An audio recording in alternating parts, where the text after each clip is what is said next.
Hi, everyone. We're just going to wait a few more minutes for people to join, and then we'll get started.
All right, let's dive in.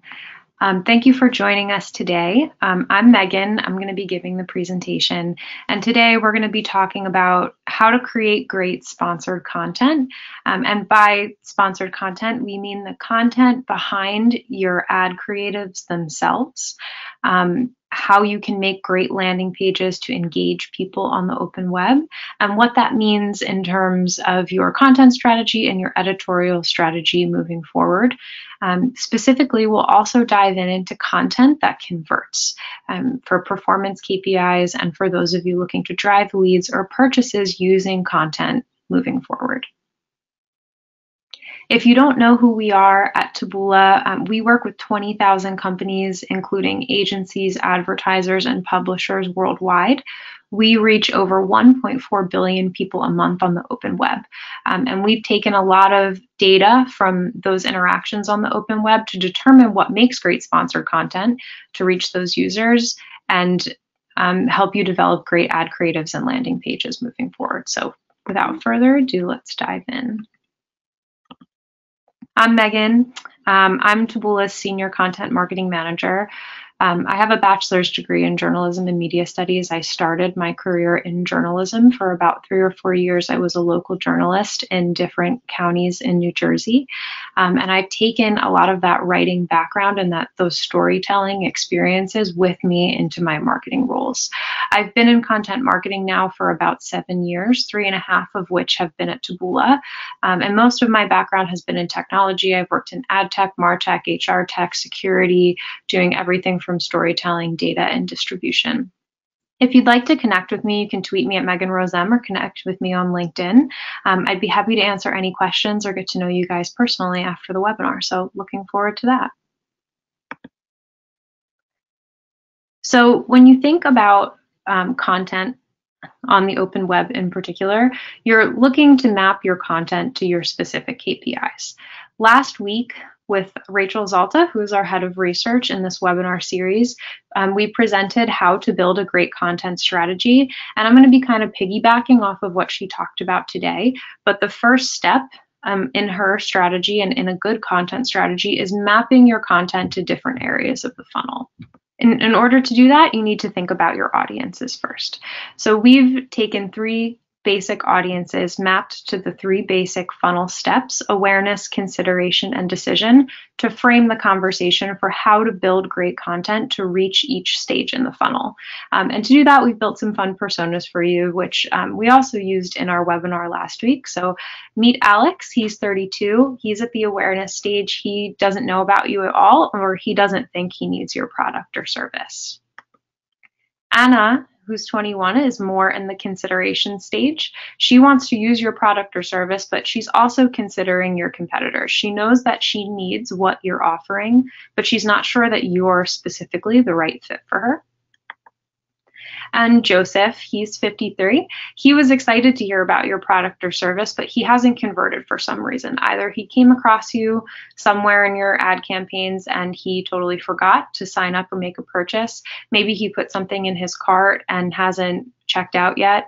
But either way, you've captured his attention and he wants to be a customer of yours, but hasn't yet converted. And for each of these different personas, content works for every stage of the funnel. The 4 stages of the funnel, basic stages: awareness, consideration, decision, and loyalty. We're going to focus on the core first 3 to hit those performance KPIs with Alex, Anna, and Joseph as our examples. So to dive in here, I want to talk a little bit about exactly how you can map content to each of these personas. So for Alex in particular, someone who's never heard of you before, or maybe has heard of you but doesn't think he needs your product or service, he's going to need the most convincing. And this is where content is a great tool to make sure that you're convincing him that you're the right product or service for him. So there are a few different things that you can do. You can run typical awareness campaigns with KPIs for things like impressions, or video for KPIs like a completed video view, just to get that recall, that recognition. He knows who you are. But where content really comes in and the performance KPIs really come in are with things like blog articles, sponsored articles, settings where you can have a little bit more time with him to explain to him why your product or service is best for him. So some blog article KPIs or article KPIs in general might be things like time on site. You might be looking for him to subscribe to your newsletter so you can nurture him with even more content and storytelling before he's ready to consider your product. Or maybe you're looking to convert him right away with a blog article with a stronger CTA. And for Alex specifically, you might have touched him earlier with PR coverage or a video.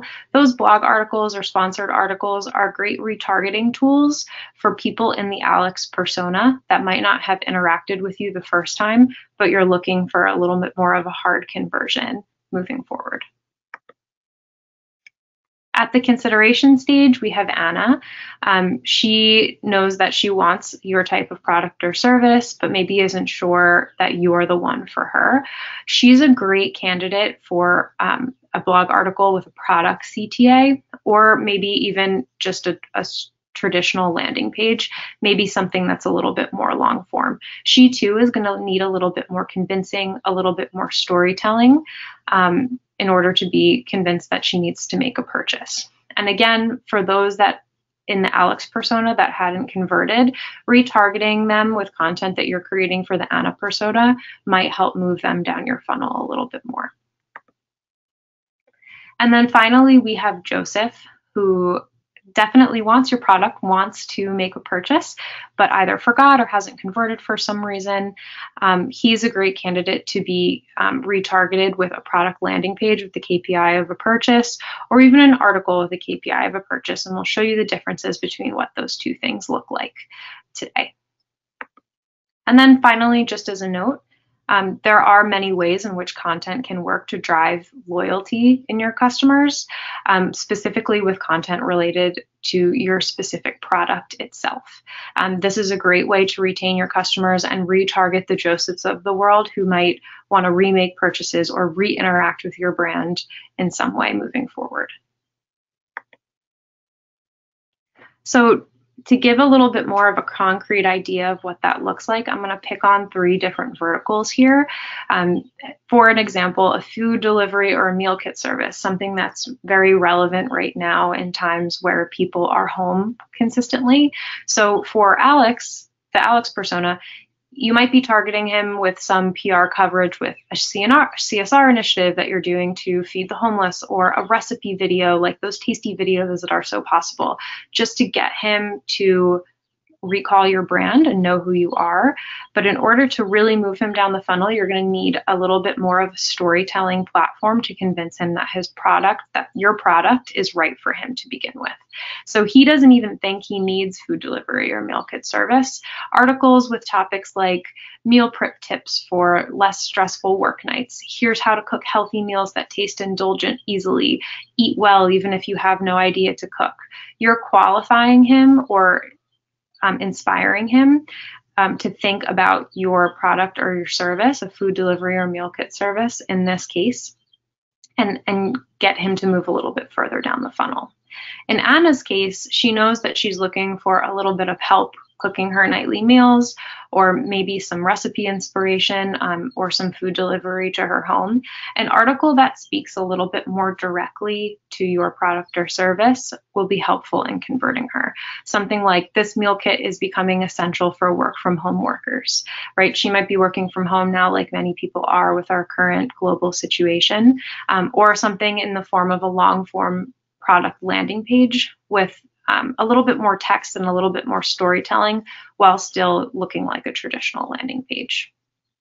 And Joseph, in this case, who knows that he wants to buy your product but forgot, might still be able to be targeted with just a traditional landing page, or maybe an article that dives in a little bit into the specific products that he might find really useful for him, with multiple CTAs throughout, where he can just click and make that purchase that he knows that he wants. And finally, to keep those customers, you might do things like promote new meals vegetarians will love, 10 meal kits that include superfoods, 10 meals that are perfect right before exercise. You're reminding your consumers over and over again why your product is going to continue to benefit them in their life and driving them to make purchases. For the home and garden category, you're going to see something similar here. You might be promoting PR coverage with springtime gardening advice from an expert at your company, maybe a short how-to or explainer video on some gardening tips just to get him to recall and know who you guys are. But those articles that can help you dive into a little bit more of storytelling, like how personal gardens support self-sustainability, 50 ways gardening is good for your health, sustainability, and happiness. 5 people reveal how gardening relieves their stress. These types of headlines specifically are explaining to Alex what gardening can bring to his life, therefore hopefully making him a candidate to want to be a gardener and to want to convert and use your product in the future. Anna, on the other hand, is in the consideration phase. She knows that she wants to garden, but she hasn't quite decided who she wants to buy her gardening products from yet. So maybe something like, this gardener starter pack is on sale and lasts for years, right?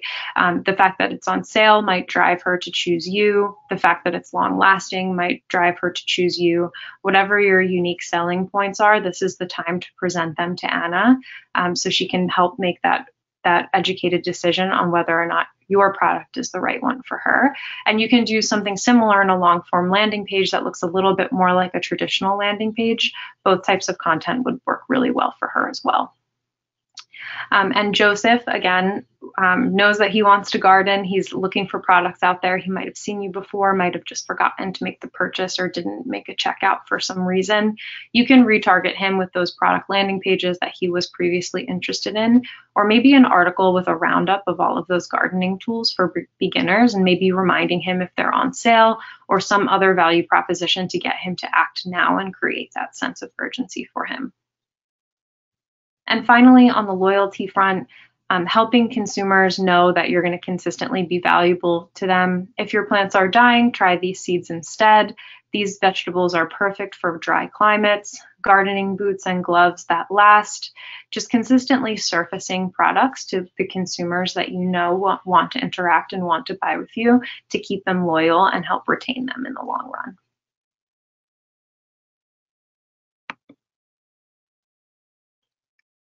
And finally, just the last example for a health and fitness program. So similarly, for the Alex category, you might be promoting free classes that you're giving for people that might be in lockdown at this time, or some free exercise routines in the form of videos, maybe on a YouTube channel. But to really get him to convert, he's going to need a little bit more convincing. So something like, if you don't answer yes to these 5 questions, you're not in shape. Incredibly healthy people eat these foods in their daily meals. Why your meal plan and exercise routine should align for real results.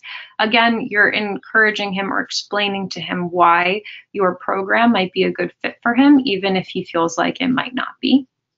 And for those that do gain that interest and are considering a program at this time, someone like Anna, for instance, an article like "See Significant Results in 1 Month with this program," or a long form product page, like I mentioned before, might give you the platform to do a little bit more storytelling and explain to her why your specific product or service is the right one for her. And Joseph, who definitely wants a fitness program or a health and fitness program, but hasn't just made that purchase yet, you can continue to retarget him with your basic product landing pages, or maybe a how-to guide, like 10 steps to a full health transformation with some more aggressive CTAs in there to make a purchase, to encourage him to make that purchase sooner than later. And then finally, for those who maybe have signed up for your program, articles like 5 new recipes to supplement strength training, no equipment needed core workouts, or no impact workouts for apartment dwellers, just content that continues to surface your value to consumers at this time, especially while they might be at home trying to stay healthy and stay fit, can be really helpful for driving those performance KPIs. And once you've sort of mapped your funnel or mapped the 3 stages, it's a good idea. I always like to take a look at competitors in the space. While I'm sure you're hyper aware of what your competitors are doing from a product front, the same goes for content, right? You want to do a little bit of research and a little bit of analysis on how your competitors are using content specifically to reach your audiences, to find your niche. This in a similar way in which you might do product research beforehand too. So on a basic front, I like to do this in 5 steps. Specifically, you want to look out there. Who are your competitors? You know who your competitors are, but specifically, which of them are using content right now, and what is their content strategy? Meaning, what are they trying to accomplish with their content? Are they educating consumers? Are they entertaining consumers? Are they providing how-to guides for their consumers? You can look and see exactly what their strategy is. It's going to be an indication possibly of what's working for your audience, but also how you can pivot and find your niche so that you're valuable in a different way than they're already being for your same audiences. And then, of course, you're going to want to look at what topics they cover. If they're not covering something that you feel like is core for your audience, that's a great place to start. And also, maybe all of them are covering the same topics in general, which might be core for your consumer base, in which you're going to want to try to level up and create something even better, even more valuable, so your consumers come to you first instead of them. And then finally, in what tone are they talking? And when I think about this specifically, I think about what level of familiarity do their audiences have with your product. So we typically see this fall into 2 buckets or maybe 3 buckets. Very, very beginner. So take the gardening example. Are your competitors' gardening content geared towards people who've never picked up a shovel before or never tried to garden before?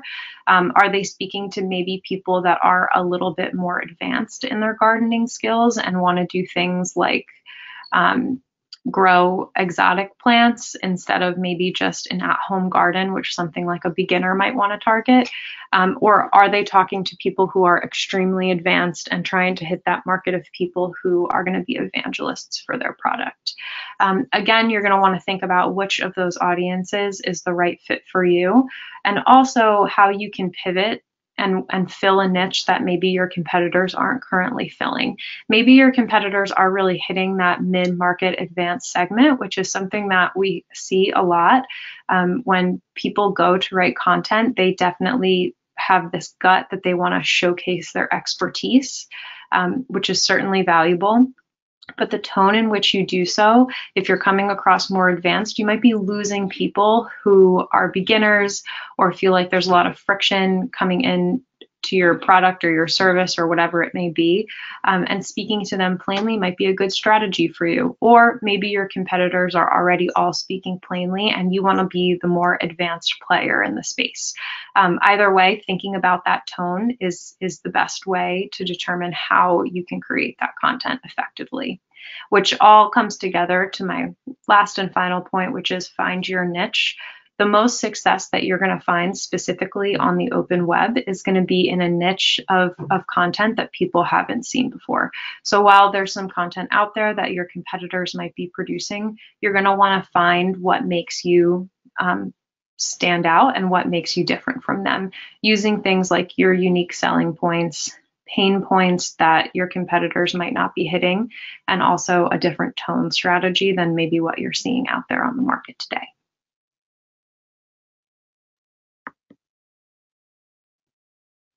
All right, so now I want to talk a little bit about the content itself. When you dive into creation of content, there are 2 things specifically that you're going to want to think about. And the first is going to be your page layout. How do you build a good user experience for performance KPIs? What kind of blog article, sponsored content article, landing page, what will it look like on the open web to get people to want to convert right away? And to do this, we did an analysis of a lot of the landing pages on our network and came up with some basic best practices that you can follow when writing articles or longer form landing pages to get people to convert. So the first are things that you're going to see similarly across many different landing pages on the open web. Number 1, you're going to want to keep it clean and keep it simple. A simple black font on a white background is best. Some advertisers like to get fancy with their background and their font colors, and it's a little bit distracting to users or might come off as not a quality source of information. So keeping that black font on a white background will increase your chances that a user will stick around and read what you have to say. Adding a picture somewhere at the beginning or midway through the article will help keep it inviting. It is important to make sure that your picture doesn't take up the entire width of the page. This is specifically because if you're scrolling down a page and you reach something where your image is crossing the entire page, it might automatically trigger a signal to your user that the article has ended. They're not going to know that there's more content for them to read below. Simply adding a little bit more of a container width on the side of the images will help them know that they can continue to scroll and see more information that might be below. And then, of course, make it as readable as possible. You're going to want to include things like subheaders, relatively big fonts that call out important information, and paragraphs that are short. I particularly like to stick to the rule of 1 sentence a paragraph, 2 max if possible. It'll help make your articles and your landing pages a bit more readable and digestible for people on the open web. And then when designing your website or thinking about the user experience of your website, you're going to want to think a little bit about how users might click on links, or the types of calls to action that you're presenting. So people are going to instinctively close pop-up windows.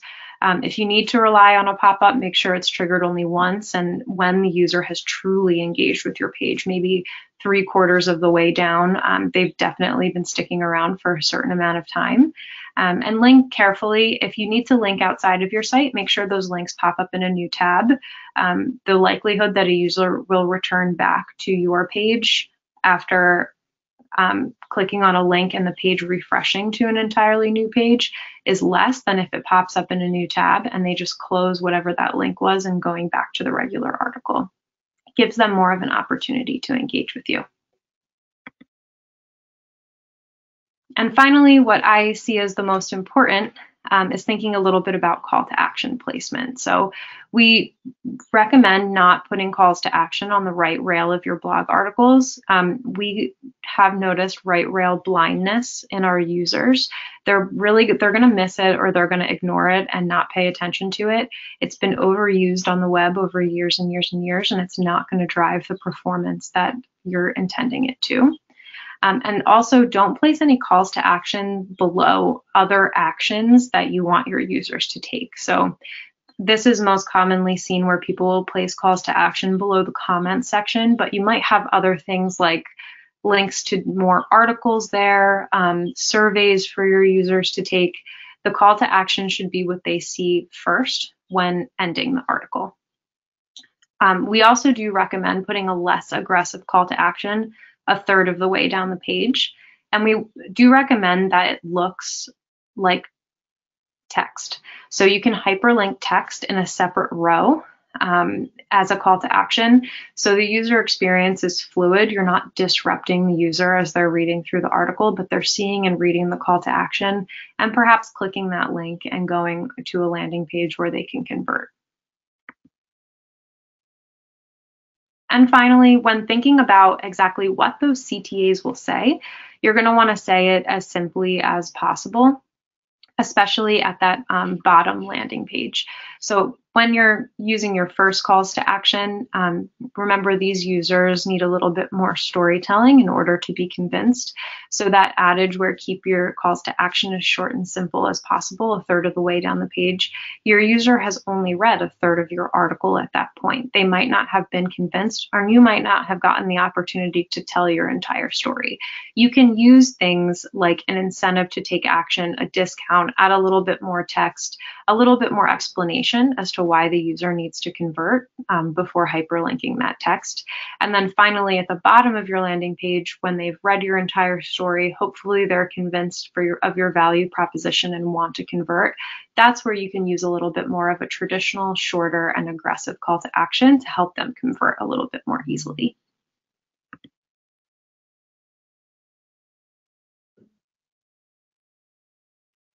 You can also get creative with the calls to action that you use. So find creative ways to gamify your calls to action if possible. This is an example that we have here of perhaps for that food example I was showing before. What's your favorite pastry? Clicking on your different pastries might lead you to different recipe landing pages or purchase landing pages for products related to your favorite pastry.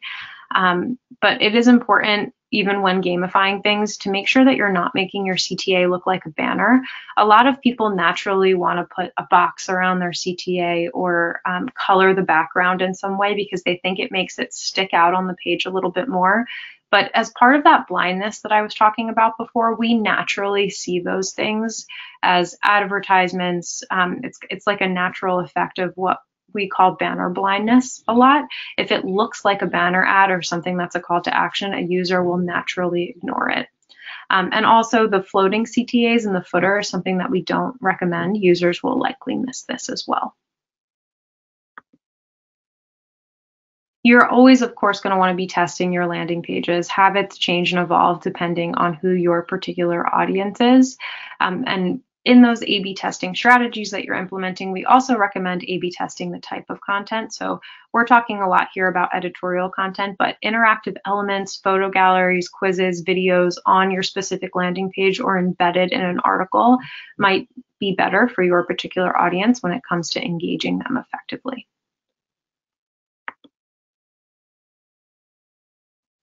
So the second aspect of your landing page that we want to talk about today is how to copywrite for performance. How exactly do you write a landing page or an article of some sort that gets people to click and perform the action that you're trying to get them to perform?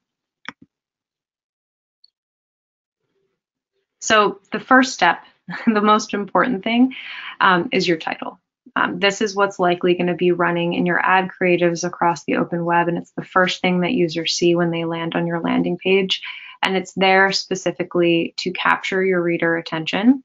And it also makes a promise, which is something that I think a lot of marketers skip over.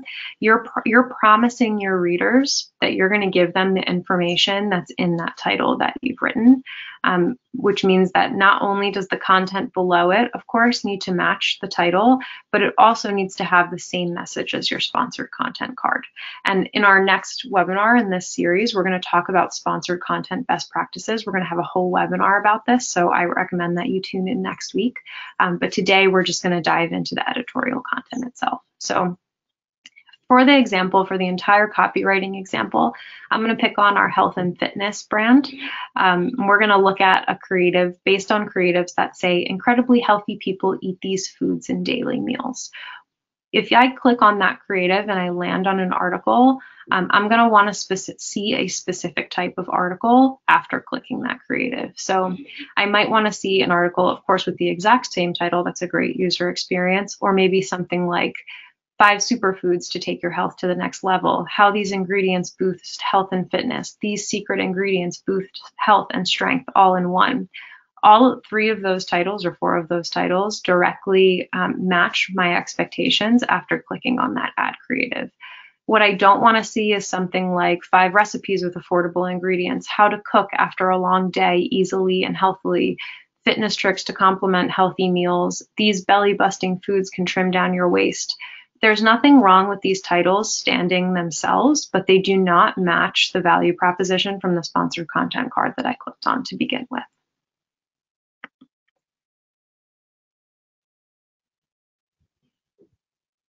And once your user has clicked on your title, they're going to want to dive into the content below it, of course. So just like the title before it, the first thing that your users are going to see is your hook. This is there to answer the promise that you've made in your title immediately, and also in an enticing way. So once I start to read that article, I want to know that it's going to say exactly what I intended it to say when I read that title. If it doesn't, I'm going to bounce. Literally, and in the digital term as well, users are going to leave directly after reading your hook if it's not clear that the article will give them the value that they hoped that it would give them. So for example, our title, Incredibly Healthy People Eat These Foods in Daily Meals. Some bad hooks might be things like, best foods to eat to boost your health are nutritionally dense and include a high volume of vitamins, fiber, and proteins. This does answer the promise that was made in the title, but it's not really enticing, right? The second hook here, Jenny lost 10 pounds and increased her max bench by 15 pounds in just 1 month when she started this new program. Again, it's more enticing. I definitely would like to know how Jenny did that, but I'm not answering the promise that was made in the title, and people might be confused and leave your article immediately. Some good hooks below incorporate both the promise and an enticing copywriting strategy to get people to continue reading. So you can see the good hooks below. Jenny has a sweet tooth, which she satisfies every day while making progress on her weight loss and strength goals. She incorporates naturally sweet superfoods like sweet potatoes and blueberries into her daily meals. I know exactly what healthy foods she's incorporating into her daily meals, which is what I wanted to hear when I first read that title, and I'm enticed by the fact that she's satisfying her sweet tooth doing so. I want to keep reading. You probably already have these superfoods in your pantry. You simply need the tools to incorporate them into your diet more regularly. Again, I've satisfied my desire to read about foods that I can incorporate in my daily meals, which is the promise that was made in the title beforehand. And I'm enticed by the fact that I might already have them in my pantry. I mean, it makes it easier for me to incorporate them into my daily routine. After the hook, most people expect to see a nut graph, which is a term that isn't really used in daily life for many. This is a term that comes from my journalism background. And the nut graph is a short 1 to 3 sentence explanation of what your entire article is going to say. As marketers and storytellers, we tend to think that as we write an article, we want to take people for a ride. We want to take them from the story from beginning to finish. And we don't put the point of the story or the point of our article or the point of our value proposition until the end. This is a bad practice. As a reader, if I were to show you 2 articles side by side, you would find the first version of what I just said, the one where I'm kind of being taken for a ride, annoying. As someone who's short on time, as we all are, reading on the open web, you're going to click on something, you want to see that hook, you want to see exactly what's going to be in that article, or you're not going to keep reading below. So like I said, your reader should receive the entire message of your article in these 1 to 3 sentences. So taking our hook about Jenny having a sweet tooth, a bad nut graph might be something like, your current meal plans aren't working hard enough on your behalf. You need new ingredients to truly reach your goals. We'll show you the foods that work hard for your body. This really lightly touches on what's going to be in the article, but I don't really know what I'm going to read about, right? What are the foods? Like what is the recommendation you're making here? Just adding a little bit more color to that nut graph will entice me to keep reading or give me the solid expectation of what I can continue to read moving forward. With just a few added ingredients or tweaks to your current meal plan, you can improve your overall health and strength, including ingredients like avocados, sweet potatoes, blueberries, kale, salmon, and others in your regular diet will help you hit your weight loss goals and strength goals and keep you feeling energized and healthy. I'm getting the entire picture of what's going to be in this article here. Not only am I getting a preview of the types of foods that I'm going to talk about, or that I'm going to learn about, rather, I'm also getting an explanation as to how those foods are going to help me and why I want them incorporated into my daily diet. So now I'm going to want to continue to read on more and see the recommendations that this particular advertiser has for me.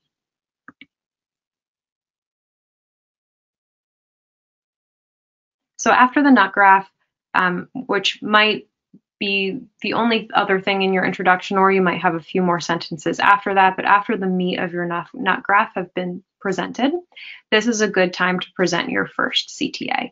So this CTA is the first one that we recommended would be in line in your articles. It's going to want to be very specific regarding the action you want your reader to take, and might be inline text, or it could be a form. We recommend using inline text. Here, you're going to want to give a little bit more explanation to your readers as to why they'd want to convert. Like I said, they've only read a third of your article, so tell them why you want to convert. These first CTAs, sign up for our program, get the meal plan, sign up for 50% off our program, are traditionally very good and highly recommended CTAs, right? They're short, sweet, to the point, very clear on what you want your reader to do. But I might be Alex in this scenario, and I don't even know why a meal program is good for me. I'm not convinced. So sign up for our program isn't going to entice me. I'm reading about superfoods though, and a good CTA like, let us incorporate these superfoods for you, sign up for your program. Oh, if I sign up for the program, they're going to help me incorporate these foods for me. Or sign up for a program for meal plans that incorporate these superfoods, download our recipe plan when you sign up for our program. These types of CTAs are giving me a little bit more of a preview into how and why a program is going to be good for me when I might not have learned the entire story behind your program yet.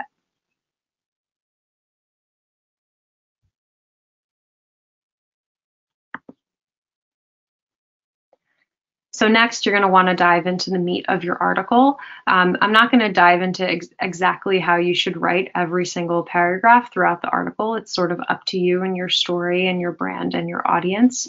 What is important here is the fact that you're incorporating section headers throughout. So I want to take a step back here before I dive into the slide and talk a little bit about the difference between the open web and some other platforms that you might be familiar with. For example, on search platforms, before a user clicks on an article to read, they've searched for it, so they intend to find something on this subject. And they've also been given a preview in the form of that search platform's title and meta description that explains a bit about the article. Therefore, they're going into it with a certain expectation, and they sort of know what's there beforehand. On the open web, users are in what we describe discovery mode. They're open to discovering something new, which is a good thing for brands looking to reach new types of consumers, but it also means that they're not clear on what they're getting. So we have data that shows that users on the open web will click into an article, scroll to the bottom of the article, scan the section headers, scroll back up, and then either bounce if they don't like what they see or continue to read more thoroughly if they do like what they see. So because of this, the section headers that you might include for something like an SEO strategy might not necessarily work for users on the open web. So after the CTA, for example, let us incorporate these superfoods for you, sign up for our program. Typically, you might see section headers like vegetables that energize you, healthy fats to fill you up, proteins that keep disease at bay. These are not bad section headers in and of themselves, but for the open web, it might be more effective to incorporate a little bit more explanation into them. Vegetables that energize, listing them, healthy fats, listing them, proteins, listing the proteins. As users are scanning, they're getting an overview of exactly what you're going to say in those paragraphs below. And if they want to dive in more deeply, they will. Once your user has read your entire article, you're going to want to use your final CTA. This final CTA should be more aggressive. The readers who've made it to the end of an article are definitely interested and committed to the topic and are poised for you to convert them a little bit more effectively. You're going to want to A/B test the number of CTAs that you have throughout an article and their placement. But in general, here you can hit your harder CTAs and you can let loose a little bit on the more explanation. So the recommendations here are almost flipped from my first CTA slide. Longer CTAs like make incorporating these foods easy, register for a program to see recipes, use these foods to boost fitness progress with our program. These do definitely explain the value, but now's the time for something short and sweet. You want to capture the user before they leave. Sign up for our 6-week program, see real results, sign up for our program, sign up for our program today. These types of calls to action are going to be good to place at the bottom of an article. So we've kind of gone through the structure of an article that will help convert your users. And as you're writing throughout your article, it is important to think about your tone. So we talked about this a little bit when thinking about a competitive analysis. But on the open web specifically, one thing to keep in mind is that you're talking to somebody who might not have heard your story before, or maybe even someone that's never heard of you at all, right? Like I said, users are in discovery mode on the open web. They're interested in discovering new things. So the potential for somebody to stumble across you for the first time is larger than on search or social sites. Here, you're going to want to try to keep it as explanatory, straightforward, and conversation as possible. So for the title, our example title, Incredibly Healthy People Eat These Foods in Daily Meals, you're going to want to infuse your own credibility. So for example, I won't read it to you, but the first example here is a statistic from Statista about superfoods. In this case, that's great. It's always great to add statistics from third-party sources to help boost credibility in what you're saying. But here you're going to want to boost your own credibility as possible. Maybe you have your own data about people performing with superfoods throughout the week. Now's a good time to let yourself shine through and establish your own credibility as opposed to a third-party source. You also want to assure your readers that you know them specifically. So instead of speaking generally about superfoods being in high demand or those people looking for to increase their health and fitness are flocking to superfoods, you're going to want to speak directly to the user. So if you are just building your first meal plan, you'll want to focus on these foods. You'll want to focus on this type of exercise program. Assure them that you know what their needs are and not just the general needs of the audience that you're looking to target. And then finally, you're going to want to use plain language. This first example here has a lot of highly technical language about different minerals and vitamins that might be in superfoods. The second example explains to the user why they need this balance and what these particular vitamins do for them. So in general, infusing your own credibility, assuring the reader that you know him or her specifically, and using plain language is going to be your best bet for getting that user to convert. In the bottom left-hand corner here, there is a click to a template that I've created.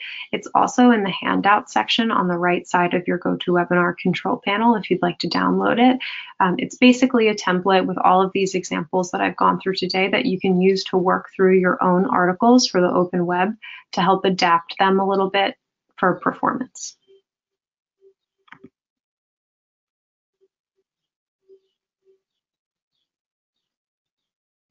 Okay, so now to drive this home, I want to go through some examples of successful sponsored content landing pages, specifically aligned to the 3 personas that we talked about in the beginning of this webinar.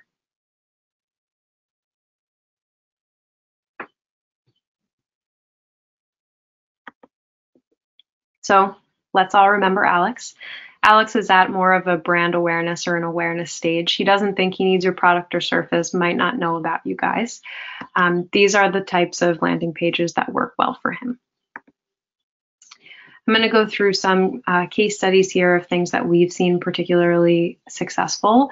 Boxed is a US wholesale and e-commerce platform, and they ran a piece of PR coverage with today.com. They had a piece of PR coverage about how they were helping millennials shop and offering generous gifts. This is what the particular landing page looked like. They were actually able to track that people were watching this PR coverage, typing in boxed.com into their web address, and then going and converting and making a purchase. So this type of PR coverage worked really well for them. And for the Dominican Republic, they were leveraging video for their campaign. So they created this short and snappy video where they showed a bunch of action shots of people having a lot of fun in the Dominican Republic, and they were able to increase the amount that people favored visits to the Dominican Republic. But it was really great for that sort of initial awareness recall stage. And finally, TUI. TUI is an international airline that helps people travel all around the world. They ran a really successful campaign where they were able to leverage their content portal, which they named Passenger 6A, to promote a new airline that was running travel to India. So they used this to create a bunch of different blog articles that showed the value proposition of travel to India. And they did exactly what we were saying here with inline CTAs, explanations throughout, and enticing photos. So here's an example of the beginning of the page. You can see links throughout for the old quarter of Macau. When you click this link and the links at the bottom here, reserve your trip to Macau, you ended up on a landing page that helped you book your trip. Looking for holiday packages, call this number. They were able to track the amount of packages that were booked after people were reading their various articles, and it performed really well for them. Anna, on the other hand, is in the consideration stage. She wants to use your product or service, might also be considering your competitors, isn't sure that you're the best fit for her specifically. She's, again, at the consideration stage. And we have a couple of examples of types of content that might work well for her. So Blinkist is an educational reading app. What that summarizes nonfiction books in what they call a blink. They summarize them into very short snippets to help people read. They were able to use articles in Blinkist magazine to help increase the number of signups to their platform. And their articles follow this same structure and storytelling structure as well. So they're specifically hitting home an article about their app. So if you remember correctly from the beginning of the webinar when we were talking a little bit about their strategy, Anna is going to be more receptive to articles that convince her that you're the right product for her. These are a bit less at the awareness stage and more discuss exactly why Blinkist is an app that she should download. So as we're going through here, you can see the article. They have enticing images, and at the top and the bottom of the page they have start your free trial links. This was a really top performer for them in converting people in the consideration stage, like Anna. I also want to talk about eSalon, which is a home DIY color kit. Consumers go to their website and fill out a survey where they determine exactly what sort of hair color they're looking for, and the custom hair color is mixed by eSalon and sent to their doorstep. They also were able to use the open web for a little bit more long-form storytelling. It's a little bit more of a complicated product to explain, and we're able to successfully convert people with that long-form blog article that I mentioned before. And here's what that looked like. Former salon client gives home color flying colors, which is a very cute title. Throughout here, it's a case study article, but they're selling eSalon. They're talking specifically about eSalon. Here, there's a little bit more of a form style CTA where there's a big button, there's pictures throughout. And finally, a third of the way down the page and also at the bottom, they have calls to action for people to convert, and this type of storytelling is working really well for them. Finally, we have Joseph. Joseph's at the decision stage. He's excited about purchasing your product, but just hasn't converted yet for some reason. He can be targeted a little bit more with those traditional landing pages. So some examples, here's an example from Honda.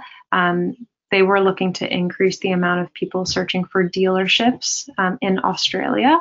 And they targeted people with this more traditional style landing page where you land, there's a big hero image with minimal text, there's clear buttons for people to click to view offers, which would send them to a page where they could use their current location and find a dealership near them. This type of landing page style is typically going to work really well for Joseph. He already knows who you are, he knows your story, and he's willing to convert quite quickly. So getting the message across as short and sweet as possible and to the point will help him make his decision quickly. Again, another example from a dating app called Parship in Germany. They were looking to increase the number of signups to their platform. They also were running a traditional style landing page where, again, big hero image, short, sweet text, go ahead and sign up. This is going to work really well for someone like Joseph, who's familiar with them, maybe had already considered signing up or considered signing up to other dating apps and needs to quickly convert. This is a good example of a type of landing page that will work well for him. So finally, I just want to drive home that the most important thing here from my perspective are two different things. One is the call to actions throughout, which I think I've talked you guys to death about. And then the second is the fact that the headline that you see that you're writing for your specific content landing page needs to match your sponsored content card. This is the number one thing that's going to get people specifically on the open web to bounce, close that page, write you off, not make a purchase. So going back to our three examples here, for this food delivery or meal kit service, these are three examples of sponsored content ads and a headline that match. That might not be exactly the same headline. You're always A/B testing ad creatives on your landing pages, but won't get that person to bounce or dissolve that trust that they had when they clicked your ad in the first place. And same here for home and garden products. So if you're talking about the benefits of gardening, you're going to want sponsored content creatives that also talk about the benefits of gardening, even if you're not using that same language. These are a few examples that will help people keep that trust in you and want to keep reading when they click on your ad in the first place. And then finally, for the health and fitness crowd, same here. So this, you might be running something at more of the Anna stage where you're just running content for a program that you're trying to get people to sign up for.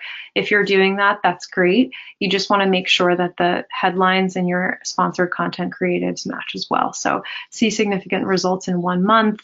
This holistic health program has people enjoying their indoor exercise routines, beat inside blues with an indoor health program. These are all words that signal that a user is going to click and see the benefits of a health program. So showcasing your meal and fitness program afterwards is a good user experience for these types of headlines.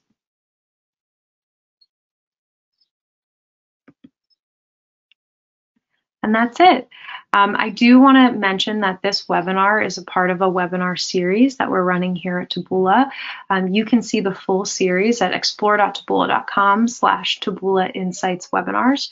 Our next webinar is going to be on sponsored content creative best practices. So I lightly talked about today how you can get those sponsored content cards to match your content beyond it, but Rachel Zalta, our head of research, is going to deep dive into what types of images and headlines work really well on the open web, and how you can shape those creatives the best for your brand. So I encourage you to sign up for those.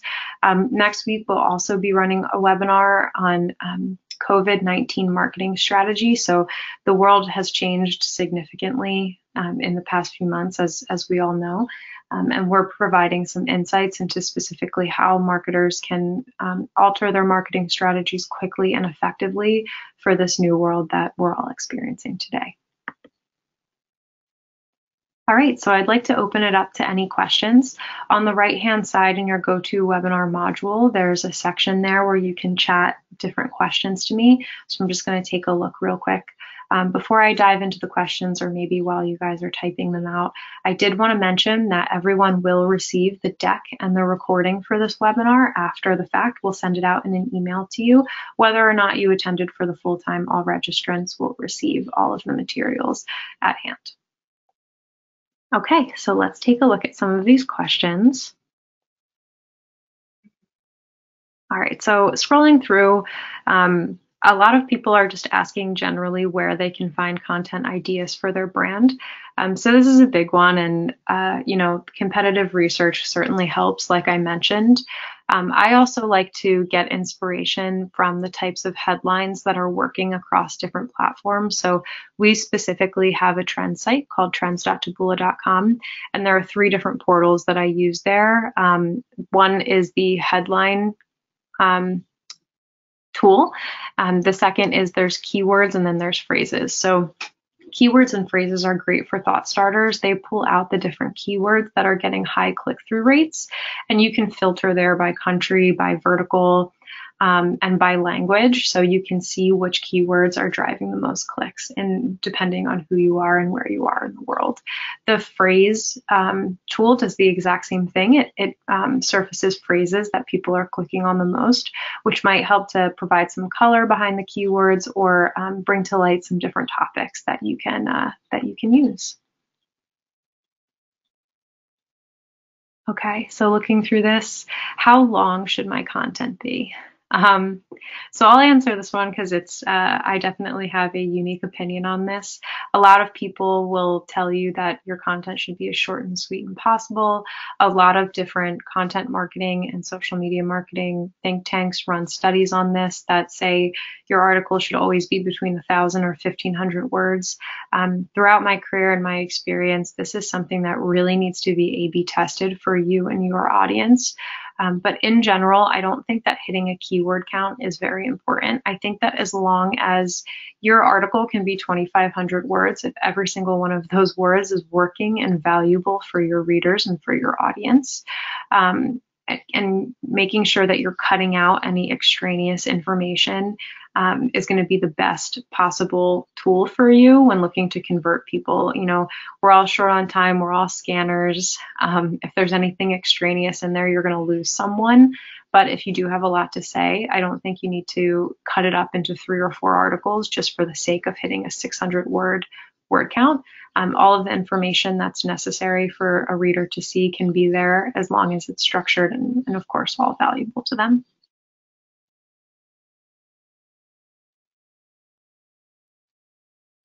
Okay, so I have time for one more, and I'm seeing one here. How do I know if my headline is good?